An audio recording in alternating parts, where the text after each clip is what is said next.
Have you ever felt like your mind never really rests? Even when everything around you is quiet, your thoughts keep moving. You replay conversations. You imagine different outcomes. You think about what someone meant by the way they said something. And sometimes, you even think about the fact that you're thinking. If that sounds like you might be a deep thinker. Deep thinkers don't just experience life, they analyze it, they question it, they try to understand it from every possible angle. And sometimes that can feel exhausting. But being a deep thinker is not random. There are psychological reasons behind it. And once you understand them, you may start to see your mind in a different way. So, what does it mean to be a deep thinker? And why does it often feel like both a gift and a burden?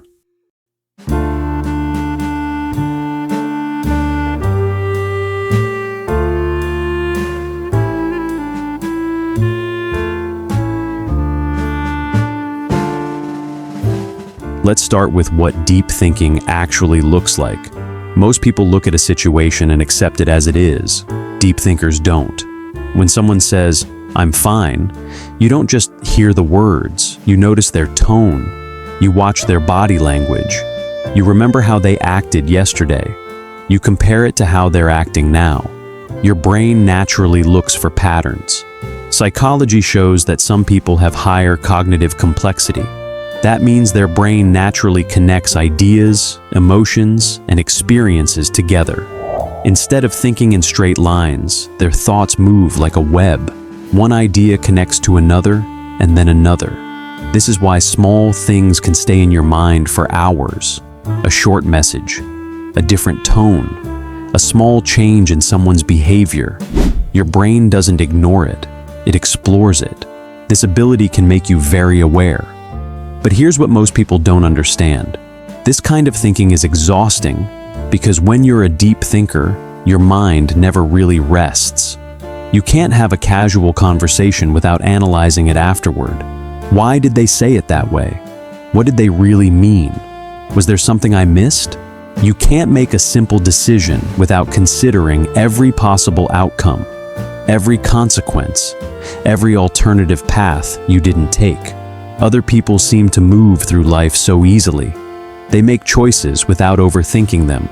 They have opinions without questioning them. Meanwhile, you're stuck in your own head, replaying the same conversation for the third time, wondering if you said the wrong thing, if you were misunderstood, if there was a better way to express what you meant. This is what deep thinkers struggle with most, the inability to turn it off. Your mind is always working, always processing, always searching for meaning and deeper understanding. And while that can lead to incredible insights, it can also lead to something darker, overthinking. And for many deep thinkers, that line gets crossed more often than they'd like to admit. Deep thinking often begins in childhood. Imagine a child in a home where emotions were unpredictable. Maybe love felt inconsistent. Maybe nobody explained what was happening. That child learns something important. Pay attention. They start noticing small details. The way voices change. The way doors close. The way silence feels. This is called hypervigilance. It's when the brain becomes very alert, always scanning for possible danger. It doesn't mean something dramatic had to happen. Even emotional distance or unpredictability can create it. The child learns that observing carefully helps them feel safe. Over time, this habit becomes part of their personality. They grow up and become someone who reads the room quickly, someone who senses mood changes, someone who thinks ahead to prevent problems. But what started as protection can turn into overthinking, because deep thinkers often feel misunderstood. Many deep thinkers are also very empathetic. Empathy means you don't just understand someone's feelings, you feel them too.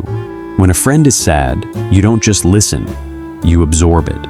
When someone is stressed, you feel tension in your own body. When someone changes their energy, you notice immediately.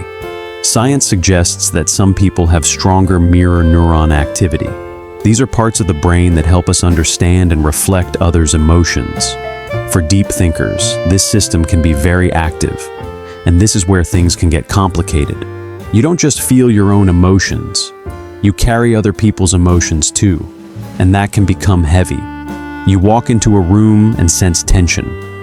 You notice when someone forces a smile. You hear the difference between "I'm okay" and "I'm fine." While others move on quickly, you carry those small emotional details with you. Here is something many deep thinkers don't say out loud. Sometimes you feel alone, not because you don't have people, but because it's hard to find people who think like you. You crave deep conversations. You want to talk about fears, purpose, emotions, and meaning. But many social situations stay on the surface. Small talk, jokes, quick opinions, and while there's nothing wrong with that, it can feel empty to you. So sometimes you stay quiet, you observe, you listen more than you speak. People may think you're distant, but the truth is you just don't connect with everything easily. You connect deeply, or not at all. Deep thinkers often believe that if they understand something fully, they can handle it. If you analyze someone's behavior, maybe you won't be surprised. If you imagine every possible outcome, maybe you won't get hurt. If you prepare mentally, maybe you'll feel safe. But life doesn't always work that way. Sometimes no amount of thinking prevents pain. And this is where deep thinkers struggle. You try to solve emotions like they're math problems.